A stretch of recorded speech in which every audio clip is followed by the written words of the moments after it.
আসসালামু আলাইকুম। আপনাদের সবাইকে আরএস কিচেনের নতুন আরেকটি রেসিপিতে স্বাগতম। আজ আমি আপনাদের সাথে কেকের রেসিপি শেয়ার করছি। আর কেকটি এতটাই সফট যে মুখে দিলে মিলিয়ে যাবে। আর এর মূল উপকরণ হচ্ছে আম। তো এর জন্য আমি একটি আম নিয়ে নিয়েছি এবং আমটিকে খুব ভালোভাবে ছিলে নিয়েছি। আমটা খুব ভালো করে ছিলা হয়ে গেলে এখন এগুলোকে আমি একটু পিস পিস করে কেটে নিব। আম দিয়ে কেকটি তৈরি করতে এখানে আমি কোনো ডিমের ব্যবহার করব না। একেবারে এগলেস একটি কেক তৈরি করব। আর এটি খেতে কিন্তু ভীষণ টেস্টি আর খুবই সফট হয় কেকটি। আমগুলো পিস পিস করে কাটা হয়ে গেলে এখন আমি এগুলোকে একটা ব্লেন্ডার জারে নিয়ে নিচ্ছি।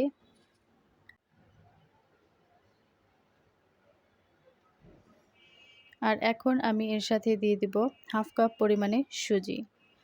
আর এটা কোনো ভাজা সুজি নয়, একেবারে নরমাল সুজি যেটা। আর এখন দিয়ে দিচ্ছি হাফ কাপ পরিমাণে চিনি,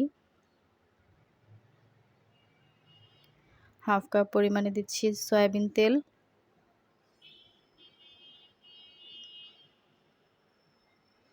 আর দিয়ে দিচ্ছি হাফ কাপ দুধ। আর এখন এই সমস্ত উপকরণগুলোকে আমি একসাথে খুব ভালো করে ব্লেন্ড করে নেব। আর ব্লেন্ড করা হয়ে গেলে এগুলোকে আমি অন্য একটা বাটিতে ঢেলে তা 15 মিনিটের জন্য রেস্টে রেখে দেব ঢেকে।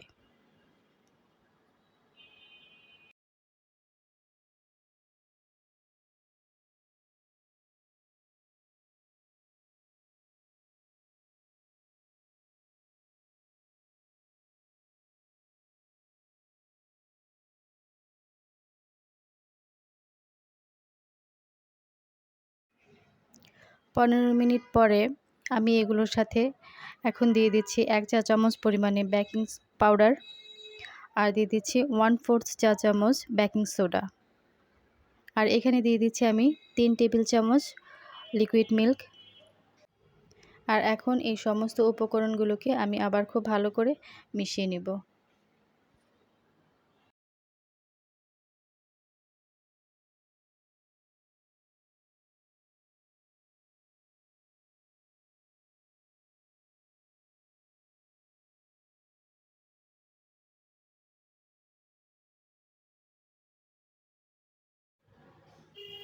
খুব ভালো করে মেশানো হয়ে গেলে এখন আমি কেকের মোল্ডটি নিয়ে নিচ্ছি। আর এর মধ্যে আমি সামান্য পরিমাণে সয়াবিন তেল দিয়ে তার মধ্যে এটাকে একটু ব্রাশ করে নিচ্ছি, সব দিকে তেলটা যেন লেগে যায়। আর এখন আমি এখানে একটা কাগজ দিয়ে দিচ্ছি, আর এর উপরেও আমি আবার একটু তেল ব্রাশ করব।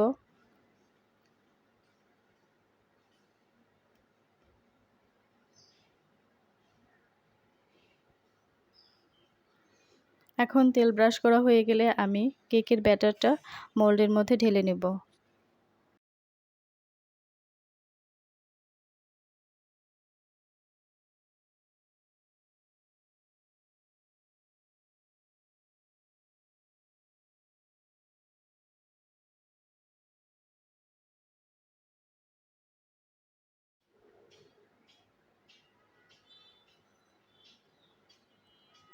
আর এদিকে আমি চুলায় একটা ফ্রাই প্যান বসিয়ে নিয়েছিলাম এবং এটাকে 10 মিনিট আমি হাই হিটে গরম করে নিয়েছি।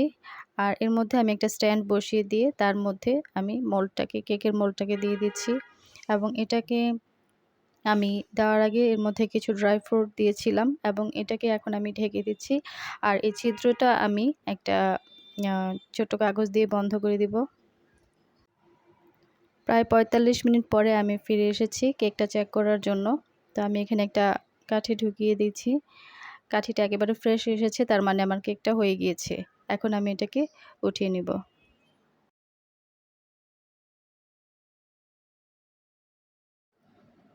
কেকটা একটু ঠান্ডা হয়ে এলে আমি এর চারপাশটা একটা ছুরি দিয়ে একটু আলগা করে নেব মোল্ড থেকে কেকটাকে।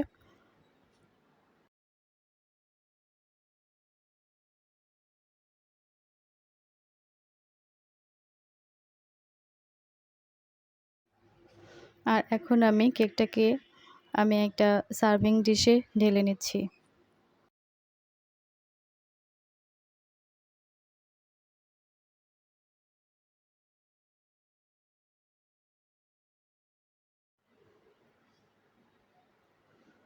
দেখতেই পাচ্ছেন কেকটা অনেক সুন্দর করে হয়েছে। আর কেকের কালারটাও মাশাআল্লাহ অনেক ভালো এসেছে। খেতেও খুবই টেস্টি হয়েছে কেকটা। তো আপনাদের কাছে অনুরোধ থাকবে আপনারা বাসায় এই রেসিপিটা ট্রাই করে দেখবেন। আশা করছি আপনাদের ভালো লাগবে। আর রেসিপিটি ভালো লাগলে আপনাদের সকলের কাছেই আমার অনুরোধ থাকবে আমার চ্যানেলটাকে সাবস্ক্রাইব করে আমার চ্যানেলটির পাশেই থাকবেন। আর বেল আইকনটিতে প্রেস করে রাখবেন যাতে পরবর্তীতে আমি যখন কোনো ভিডিও আপলোড দেব তার নোটিফিকেশন সরাসরি আপনাদের কাছে পৌঁছে যায় এবং আপনারা ভিডিওটি দেখতে পারেন। আজকের মতো ভিডিওটা এখানেই শেষ করছি। আবার অন্য কোনো দিন অন্য আরেকটি রেসিপি নিয়ে আপনাদের মাঝে হাজির হয়ে যাব। ততক্ষণ সকলেই ভালো থাকবেন। সকলের সুস্থতা এবং দীর্ঘায়ু কামনা করছি। আসসালামু আলাইকুম।